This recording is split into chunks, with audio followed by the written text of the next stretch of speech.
मेरे जौनसार बावर के भाइयों, बहनों और प्यारे बच्चों, आप सभी को मेरा प्यार भरा नमस्कार।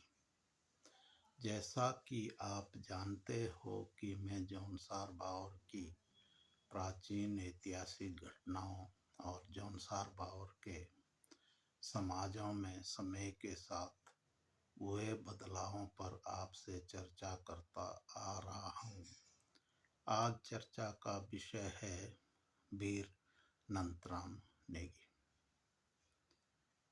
जौनसार बावर के प्राचीन इतिहास और समाज को जानने के लिए कोई लिखित दस्तावेज या साक्ष्य नहीं है।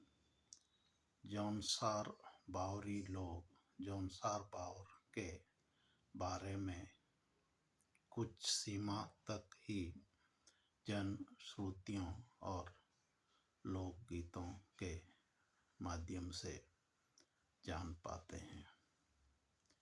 इन लोक गीतों के द्वारा ही जौनसार बावर के लोग वीर नंतराम नेगी के बारे में भी जानते हैं। वीर नंतराम नेगी आज जौनसार बावरी लोगों के रग रग में रचे बसे हुए यदि है तो इन लोक गीतों के कारण ही है। नंतराम नेगी तत्कालीन समय में नान रियासत के सुरक्षा कार्य में लगे हुए थे और जब नान रियासत के राजा जगत प्रकाश जी बाल्य अवस्था में बन गए थे तो राजकाज का कार्य उनकी माता संभालती थी, जिसकी वजह से नान रियासत के अनेक सामंत और जागीरदार नान रियासत के प्रति अपने कर्तव्यों का निर्वाह करने में उदासीनता दिखाते थे। उसी समय अफगान रोहिला सरदार गुलाम कादिर अपनी सेना लेकर पोंटा पाटन में डेरा डाल देते हैं और अपनी मांगों की एक तरह से नान रियासत के ऊपर बौछार कर देते हैं और मांग न मानने के बदले नान रियासत पर आक्रमण करने की भी धमकी देता है, क्योंकि गुलाम कादिर और उसके जो सैनिक थे वो एक तरह से लुटेरों का एक गिरोह था और वे लोग पूरी तरह से क्रूर और खूंखार लोग थे, जिस डर के कारण नान रियासत में सलाहकारों की बैठक बुलाई गई, जिसमें जौनसार बावर के भूप सिंह जी भी थे और भूप सिंह जी ने नंतराम नेगी के नाम जब सलाहकारों के सामने रखा तो उनकी यह बात मान ली गई और नान दरबार से एक संदेश नंतराम जी के लिए बैराट खाई भेजा जाता है। बैराट खाई में नंतराम जी उस समय नान रियासत की अग्रिम चौकी पर सुरक्षा का कार्य करते थे। सूचना मिलने के बाद नंतराम जी सीधे नान दरबार में अपनी हाजिरी लगाते हैं और वहाँ उन्हें मालूम पड़ता है कि उन्हें एक सैन्य परीक्षा देनी है और यदि वह उस परीक्षा में पास होते हैं तो फिर उन्हें गुलाम कादिर और उसके सैनिकों से युद्ध लड़ना होगा। वे उस सैन्य परीक्षा में सफल रहते हैं। उसके बाद नान दरबार से एक सेना जिसका नेतृत्व नाबालिग राजा जगत प्रकाश जी करते हैं और सेना के प्रमुख के रूप में एक नौजवान नंतराम जी करते हैं। और जब यह सेना नान से आगे बढ़ती है जिसका कि नेतृत्व एक नाबालिग राजा और एक नौजवान सैनिक कर रहा होता है, उनका यह साहस देखकर ग्रामीणों में भी जोश आ जाता है और जिस जिस गांव से यह सेना पोंटा की तरफ आगे बढ़ती है, उस गांव के ग्रामीण अपने कृषि औजार लेकर सेना का सहयोग और लड़ने के लिए उनके साथ चल देते हैं। कटासन मंदिर पहुंचने पर सैनिकों के साथ बहुत संख्या में ग्रामीण, जिसमें औरतें आदमी सब थे, पहुंचते हैं और वहाँ पर पूजा पाठ करते हैं। पूजा पाठ करने के बाद वे लोग गुलाम कादिर और उसके सैनिकों के शिविर पर टूट पड़ते हैं। इस प्रकार अचानक वे युद्ध से गुलाम कादिर के सैनिक संभल नहीं पाते, जिसके कारण अनेक सैनिक और सिपासालार मारे जाते हैं। जब सैनिक शिविर में अचानक हुए आक्रमण के कारण भगदड़ मच जाती है, तब गुलाम कादिर और उसके बचे हुए सैनिक दिल्ली की तरफ कूच कर जाते हैं। इस लड़ाई को टोक्यो की लड़ाई कहा जाता है और इसमें नंतराम नेगी जी घायल हो जाते हैं और नान की पहाड़ियाँ चढ़ते हुए अपने प्राणों को त्याग देते हैं। वर्तमान में नान रियासत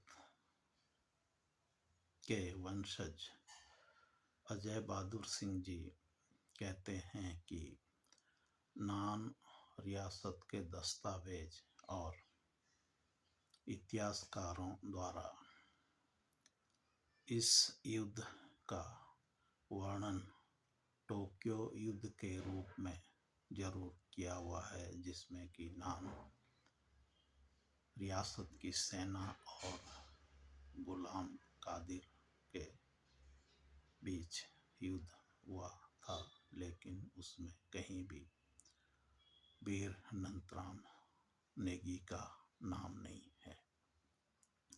साथ ही अजय बहादुर सिंह जी बताते हैं कि उन्होंने भी वीर नंतराम जी के बारे में सिरमौर में गाए जाने वाले लोकगीतों के माध्यम से ही जाना।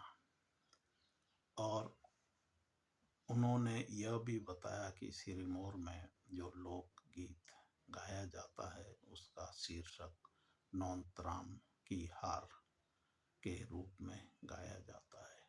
यहाँ पर मैं यह बात रखना चाहता हूँ कि यदि नंतराम जी की हार होती तो गुलाम गुलाम कादिर अपने सैनिकों के साथ पोंटा पाटन से क्यों भाग जाते और क्यों नहीं गुलाम कादिर और उसके सैनिकों ने नान रियासत पर आक्रमण किया। अजय बहादुर सिंह जी यह भी कहते हैं कि उन्होंने जिस तलवार से नंतराम जी ने लड़ाई लड़ी थी उस तलवार को भी देखा है,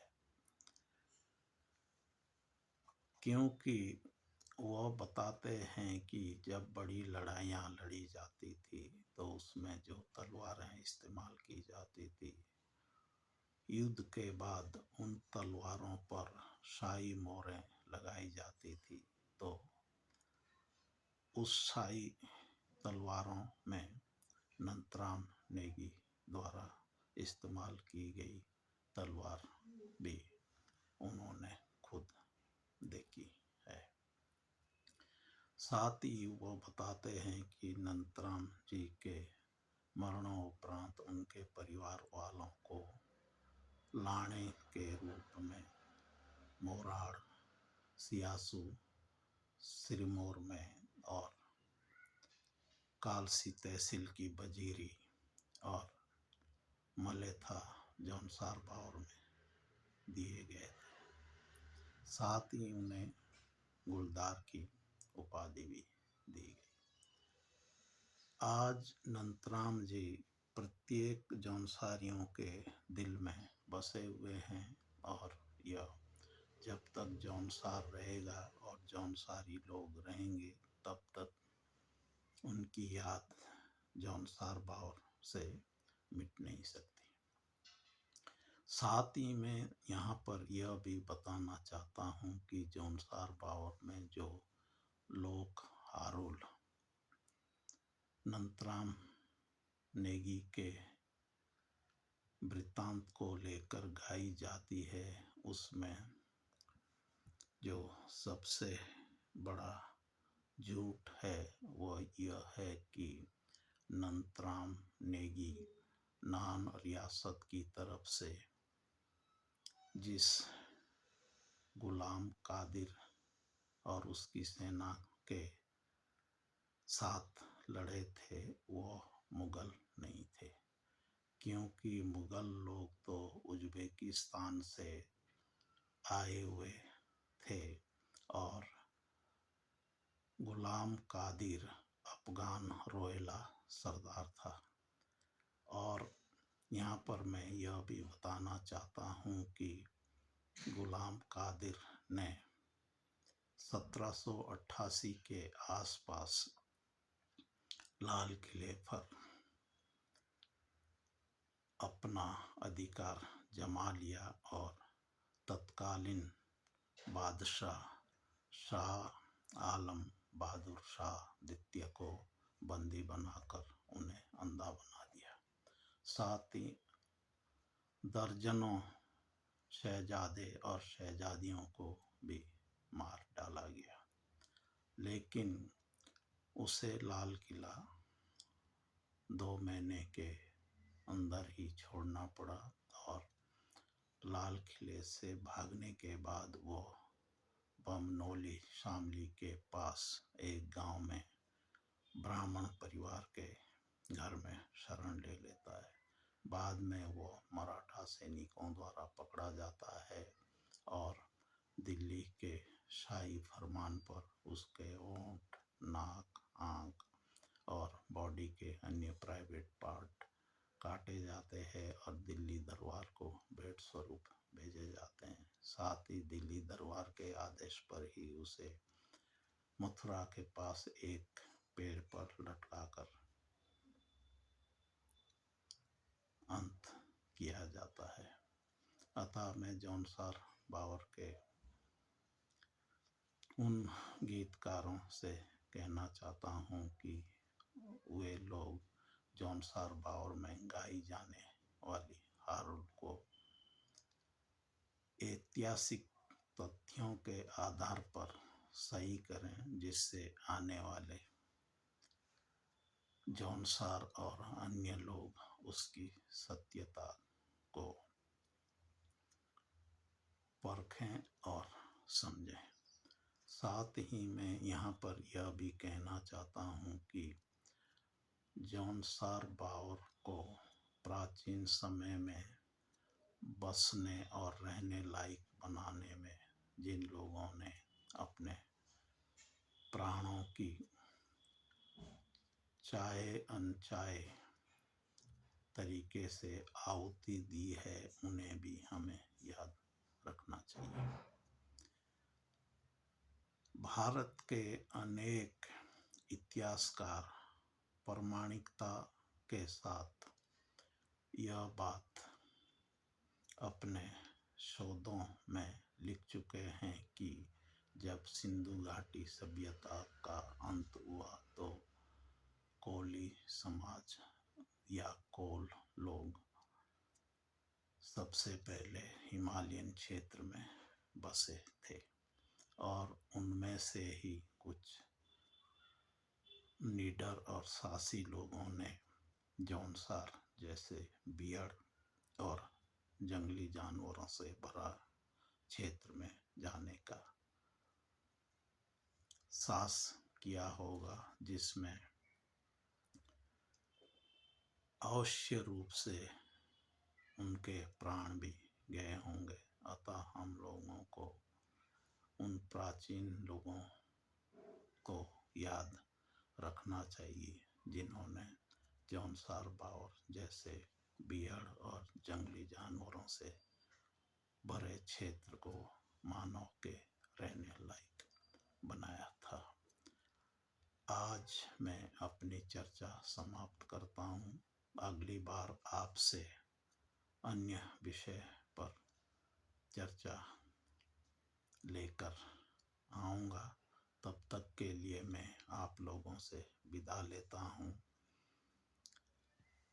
जय भारत, जय जौनसार बावर, जय जौनसारियत। धन्यवाद।